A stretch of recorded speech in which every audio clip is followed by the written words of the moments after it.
sun and sister moon, I seldom see. സ്നേഹം നിറഞ്ഞ നന്മ മാത്രം ആഗ്രഹിക്കാൻ ശ്രമിക്കുന്ന എൻ്റെ സഹോദരി സഹോദരന്മാരെ, വരുന്ന ഒക്ടോബർ മാസം ഫ്രാൻസിസ് അസീസിയുടെ തിരുനാൾ നമ്മൾ ആഘോഷിക്കുകയാണല്ലോ. അതിന് മുന്നോടിയായി സെപ്റ്റംബർ മാസം മുഴുവനും എടുത്തുകൊണ്ട് ഫ്രാൻസിസിന്റെ ജീവചരിത്രം നമ്മൾ സാധാരണമായി കേൾക്കുന്ന ജീവചരിത്രം എന്താണെന്ന് വെച്ചാൽ ഇതുപോലുള്ളൊരു ഫ്രാൻസിസ് ആണ്. കാരണം ഫ്രാൻസിസിന്റെ ചുറ്റും സ്വർണം കൊണ്ടുള്ള ഒരു കൊങ്ക, അതുപോലെ ഡ്രസ്സിന് ചുറ്റും ഗോൾഡൻ ഫ്രിൽ, അതിൻ്റെ ഒപ്പം തന്നെ സൈഡ് ഭാഗങ്ങളിൽ കാണുന്നത് മുഴുവൻ സ്വർണത്താല് തന്നെ. ഇങ്ങനെ ഒരു ഫ്രാൻസിസ് അസീസിയെയാണ് നമ്മൾക്ക് പലപ്പോഴും ഫ്രാൻസിസിന്റെ ജീവചരിത്രമായി ലഭിക്കാറ്. അതിന് പറയുന്ന പേരാണ് ഹാഗിയോഗ്രഫി. ഈ ഹേജിയോഗ്രഫി എന്ന വാക്ക് അർത്ഥമാക്കുന്നത് ഹോളിനെസ്, വിശുദ്ധിയുടെ പ്രഖ്യാപനം എന്നുള്ളതാണ്. ഒരാളുടെ വിശുദ്ധി എത്ര കണ്ടാണോ അതാണ് ഹേജിയോഗ്രഫിയിൽ പലപ്പോഴും സൂചിപ്പിക്കാറ്. എന്നാൽ നമ്മൾ ഇവിടെ പറയാൻ ശ്രമിക്കുന്നത് ഈ ഗോൾഡൻ ഫ്രില്ലില്ലാത്ത, ഈ സ്വർണത്തിന്റെ കൊന്തയില്ലാത്ത, സാധാരണക്കാരിൽ സാധാരണക്കാരനായ, ചരിത്രത്തിന്റെ താളുകളിൽ നിന്ന് വ്യക്തമായ തിരിച്ചറിവോടുകൂടി കാലഘട്ടങ്ങളെ നിർണയിക്കാൻ കഴിയുന്ന ഫ്രാൻസിസിന് മുൻപുള്ള ജീവിതവും അതിന് ശേഷം ഉള്ള കുറച്ച് കാലഘട്ടവുമാണ് ഒരു ഫ്രാൻസിസ്കൻ ഈറ ഓഫ് ഹിസ്റ്ററി. ഇതാണ് നമ്മളിവിടെ പറയാൻ ശ്രമിക്കുന്നത്. ഇത്തരമൊരു ആശയം പങ്കുവച്ചപ്പോൾ ഇതിനെ വളരെയധികം സപ്പോർട്ട് ചെയ്ത ജെയിംസ് അച്ഛനും ഇത് സാധ്യമാക്കാൻ എന്നെ സഹായിക്കുന്ന എൻ്റെ മാതാപിതാക്കൾക്കും ആകാശനും ഒരുപാട് നന്ദി ഈ വേളയിൽ തുടക്കത്തിൽ തന്നെ ഞാൻ അർപ്പിക്കുന്നു. ഫ്രാൻസിസ് ഓഫ് അസീസി, അസീസി സ്ഥലപ്പേരാണ്. നമ്മൾ പലപ്പോഴും ഫ്രാൻസിസ് എന്നതിൽ കൂടുതലായിട്ട് അസീസി എന്നുള്ള വാക്കാണ് ഉപയോഗിക്കാറ്. എന്നിരുന്നാലും ഒന്ന്, യഥാർത്ഥ പേര് ഫ്രാൻസിസ്കോ. നമുക്കത് ഇംഗ്ലീഷിലാക്കുമ്പോഴാണ് അത് ഫ്രാൻസിസ് എന്ന ഒരു പേരായിട്ട് വരുന്നത്. ഫ്രാഞ്ചി എന്ന് മലയാളത്തിലാക്കി പറയുന്ന പോലെ 1160 കാലഘട്ടങ്ങളിൽ അന്നത്തെ ഒരു പ്രത്യേകത, രണ്ട് തരത്തിലുള്ള സ്ഥിതിഗതികൾ അന്ന് നിലവിൽ വന്നിരുന്നു. ഒന്ന് ഇമ്പീരിയൽ, അതായത് രാജഭരണമെന്നും, മറ്റത് പേപ്പൽ, മാർപ്പാപ്പയുടെ കീഴിലുള്ള ഭരണമെന്നും. ഈ ഇമ്പീരിയൽ ഭരണം, പേപ്പൽ ഭരണവും പലപ്പോഴും നേർക്കുനേർ ശത്രുതയിലായിരുന്നു. ഓർക്കണം, മാർപ്പാപ്പ എന്നൊരു സഭയുടെ തലവൻ മാത്രമല്ല, മറിച്ച് ഒരു അധികാരി കൂടെയായിരുന്നു, ഒരു ഭരണം നടത്തുന്ന വ്യക്തി കൂടെയായിരുന്നു. ആധ്യാത്മികത മാത്രമായിരുന്നില്ല അന്ന് മാർപ്പാപ്പയുടെ പരിവേഷം. അങ്ങനെ 1160 ഫ്രെഡറിക് ബാർബറോസ ആയിരുന്നു രാജാവ്. തന്നെ യുദ്ധത്തിൽ സഹായിക്കുന്ന അസീസിയെ ഡച്ചി ഓഫ് സ്പൊളേറ്റോയിൽ നിന്ന് ഫ്രെഡറിക് ബാർബറോസ വിടുതൽ വാങ്ങി അസീസിക്ക് ഇൻഡിപെൻഡൻസ് നേടുന്നത് ആ സമയത്താണ്. ഈ ഇൻഡിപെൻഡൻസ്, സ്വാതന്ത്ര്യം അസീസി നേടുന്ന സമയം വളരെ നിർണായകമാണ്. കാരണം അതുവരെ നിലനിന്നിരുന്നത് ഒരു ജന്മി കുടിയാൻ വ്യവസ്ഥയായിരുന്നു. പ്രദേശങ്ങൾ സ്ഥലപരിധി അനുസരിച്ചിട്ടായിരുന്നു വ്യക്തികളുടെ ആധിപത്യം ചുമത്തിയിരുന്നത്. മേയോറിസ് എന്ന് പറയുന്ന മുൻനിരക്കാരും അതിൽ തന്നെ കർദിനാൾമാരും അതുപോലെ ജഡ്ജിമാരും മറ്റ് സ്ഥാനമാനങ്ങൾ അലങ്കരിച്ചിരുന്നവരെല്ലാം തന്നെ മേയോറിസ് ആയിരുന്നു. മൈനോറിസ് എന്ന് പറയുന്ന കാറ്റഗറിയിൽ വന്നിരുന്നത് സാധാരണക്കാരായ മനുഷ്യർ. അതിലും താഴെയാണ് സെർഫ് അഥവാ അടിമകൾ. ഒരു സ്ഥലം ഒരു ജന്മിയുടെ കീഴിലാണെങ്കിൽ ആ ജന്മിയുടെ കീഴിൽ തന്നെ ജനിച്ച് മരിച്ച് അവരുടെ ബന്ധുക്കൾ തുടർന്നു വരുന്ന ജനറേഷനെ ഭരിച്ച് അങ്ങനെയായിരുന്നു കാലഘട്ടം നീങ്ങിപ്പോയിക്കൊണ്ടിരുന്നത്. ഈ അവസ്ഥയിൽ നിന്ന്, ജന്മി കുടിയാൻ അവസ്ഥയിൽ നിന്ന്, ഫ്യൂഡൽ സിസ്റ്റത്തിൽ നിന്ന് മാറ്റം സംഭവിക്കുന്നത് ഫ്രെഡറിക് ബാർബറോസ 1160 അസീസിക്ക് ഇൻഡിപെൻഡൻസ്, സ്വാതന്ത്ര്യം നൽകുമ്പോഴാണ്. ഇങ്ങനെ സ്വാതന്ത്ര്യം ലഭിക്കുന്ന അസീസിയിൽ രൂപപ്പെടുന്ന ഒരു പ്രത്യേകമായ ഒരു വിഭാഗമാണ് കമ്മ്യൂണെ. കമ്മ്യൂണെ എന്ന വാക്ക് ഉദ്ദേശിക്കുന്നത് ഒരു സെറ്റ് ഓഫ് ആളുകൾ, അവർ വ്യാപാരം ചെയ്ത് അപ്പോൾ ഒരു മാറ്റം സംഭവിച്ചു. സ്ഥലം എന്നതായിരുന്നു അത്ര കാലഘട്ടത്തേക്കും വ്യക്തിയുടെ സ്വാതന്ത്ര്യം അല്ലെങ്കിൽ അവരുടെ കഴിവ് തീരുമാനിച്ചത്. അതിൽ നിന്ന് സാവകാശം മാറി കോയിൻ, മണി, ധനം എന്ന രൂപത്തിലേക്ക് അസീസി രൂപാന്തരപ്പെടുന്നു. 1160 ഈ കാര്യം തുടങ്ങിയത് എന്ന് കണക്കാക്കപ്പെടുന്നു. ജർമ്മൻ രാജാവിന്റെ കീഴിലായിരുന്ന അസീസി 1174 തങ്ങളുടെ തന്നെ അധികാരം പുനഃസ്ഥാപിക്കുന്നു എന്നതിന്റെ ഭാഗമായി കൂടുതൽ സ്വാതന്ത്ര്യം നേടാൻ ഒരു ശ്രമം നടത്തി. ഈ കാലഘട്ടത്തിൽ പക്ഷേ 3 വർഷം മാത്രമേ അത് നീണ്ടു നിന്നുള്ളൂ. 1177 archbishop Christina of Mainz, ഈ ആർച്ച് ബിഷപ്പ് ഫ്രെഡറിക് ബാർബറോസയുടെ ട്രൂപ്പുകളുമായി ഉണ്ടാകുന്ന യുദ്ധത്തിൽ അസീസി വീണ്ടും ഭരണത്തിന്റെ കീഴിലായി. തങ്ങൾക്കുണ്ടായിരുന്ന ഇൻഡിപെൻഡൻസ് നഷ്ടപ്പെട്ടു. അങ്ങനെ ഇരിക്കെയാണ് 1198 പ്രധാനമായ രണ്ട് കാര്യങ്ങൾ സംഭവിക്കുന്നത്. ഒന്ന്, ആ സമയത്താണ് ഹെൻറി ആറാമൻ ഈ ലോകത്തിൽ നിന്ന് യാത്രയാകുന്നതും തുടർന്ന് 1198 തന്നെ പോപ്പ് സെലസ്റ്റിൻ യാത്രയാകുന്നതും. ആ വർഷമാണ് ഇന്നസെന്റ് മൂന്നാമൻ, അത് ഈ പോപ്പ് സെലസ്റ്റിന്റെ ബന്ധുവാണ്, ഇന്നസെന്റ് മൂന്നാമൻ മാർപ്പാപ്പ ആയി അവരോധിക്കപ്പെടുന്നത്.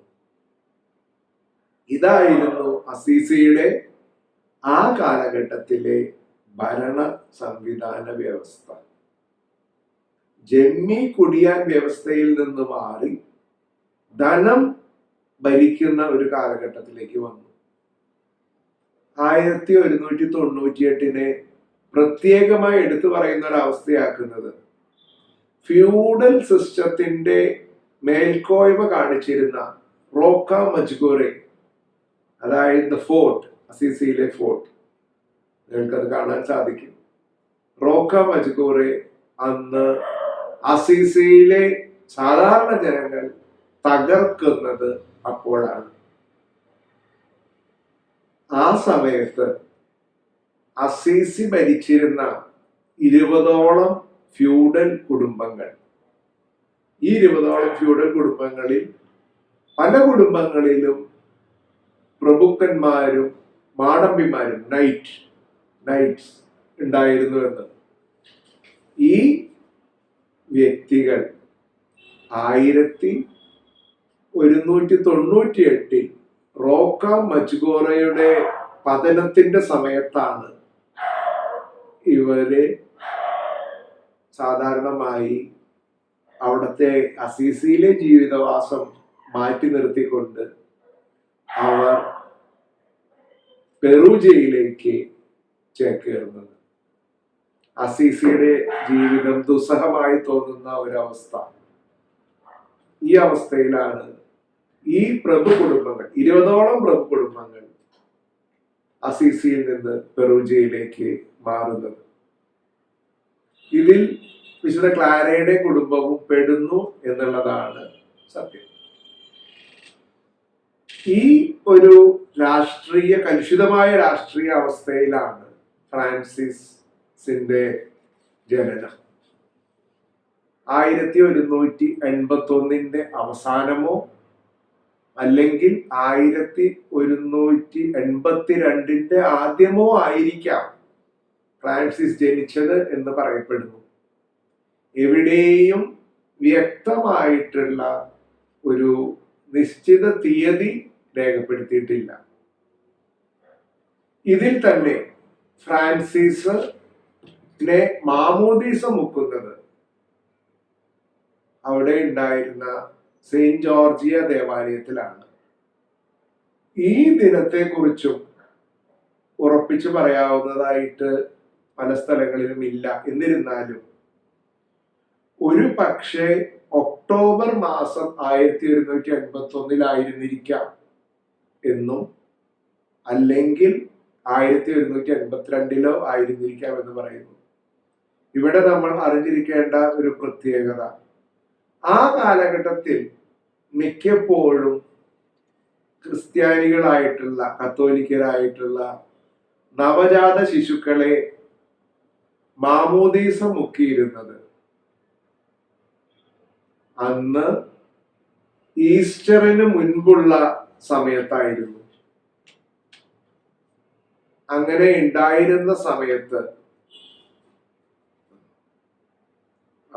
അങ്ങനെ ഉണ്ടായിരുന്ന ആ ഒരു സമയത്ത് ആയിരിക്കാം ഫ്രാൻസിസ് അസീസി ഇടയും മാമോദീസ നടന്നിട്ടുള്ളത്. ഇത്രയും അങ്ങനെയെങ്കിൽ ഒരു കാര്യം ഒന്ന് ആലോചിച്ച് നോക്കിയാലോ.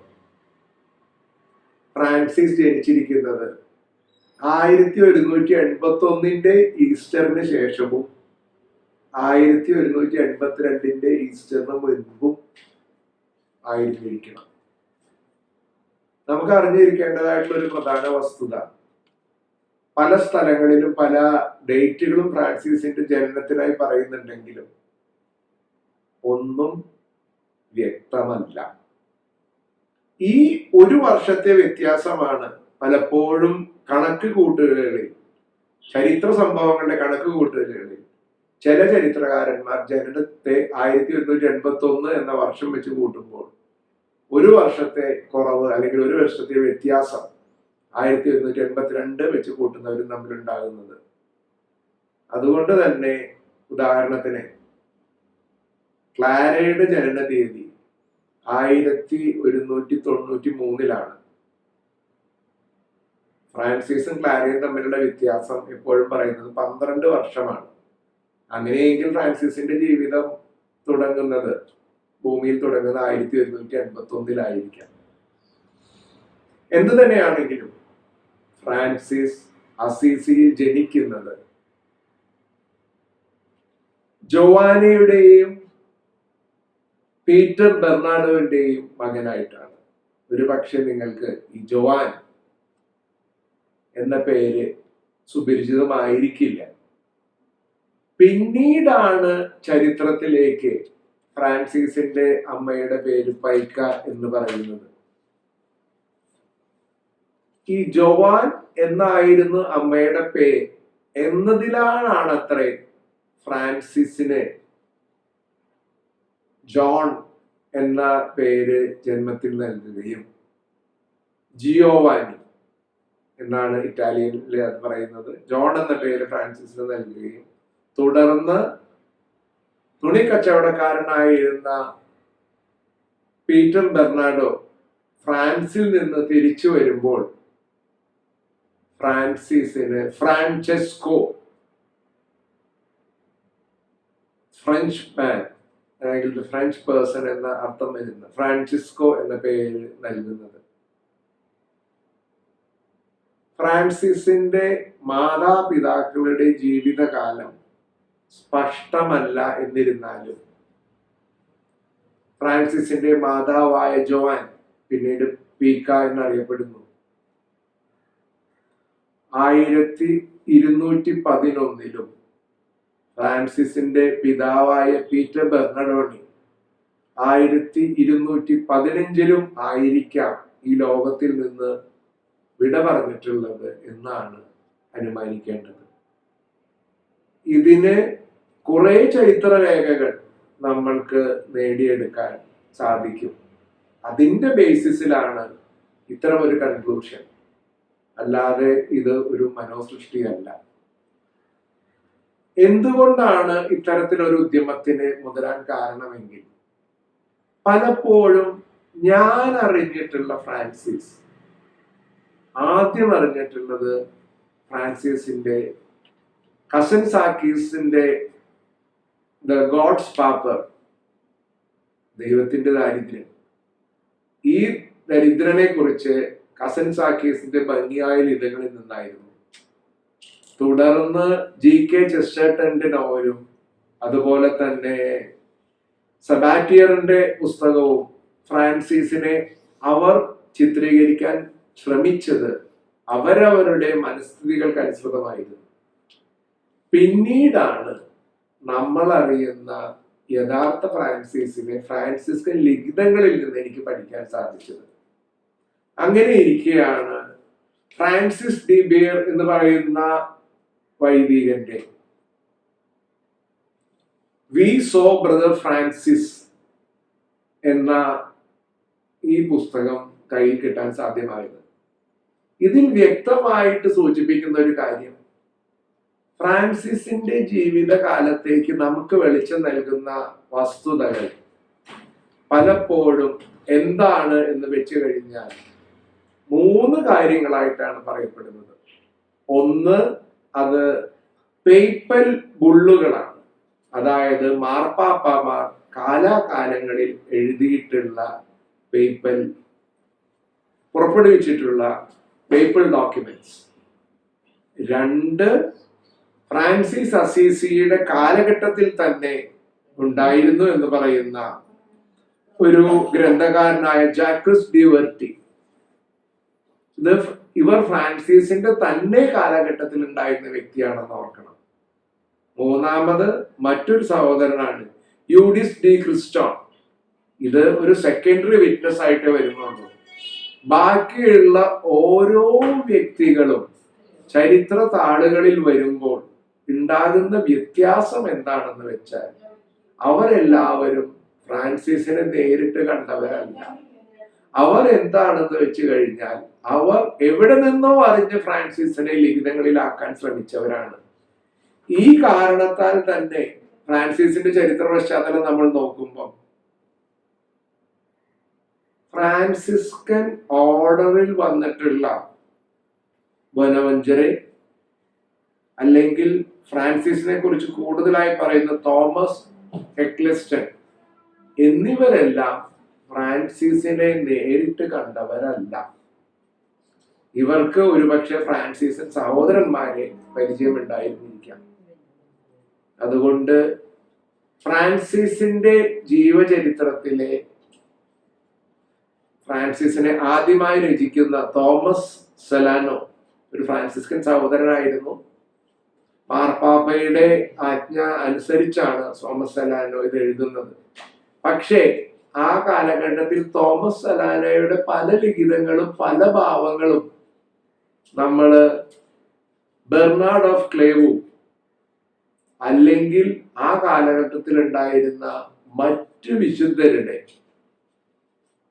മറ്റ് പല വിശുദ്ധരുടെയും ജീവചരിത്രത്തിൽ വിശുദ്ധിക്ക് മുൻതൂക്കം നൽകുന്ന വ്യക്തിത്വങ്ങളായിട്ടാണ് ഇവരെ ചിത്രീകരിക്കാൻ ശ്രമിച്ചിട്ടുള്ളത്. അതുകൊണ്ട് തന്നെ ഫ്രാൻസിസും വിശുദ്ധിയിൽ മുൻപന്തിയിൽ നിന്നിരുന്ന ഒരു വ്യക്തിയായി ചിത്രീകരണം നടന്നിരിക്കുന്നു.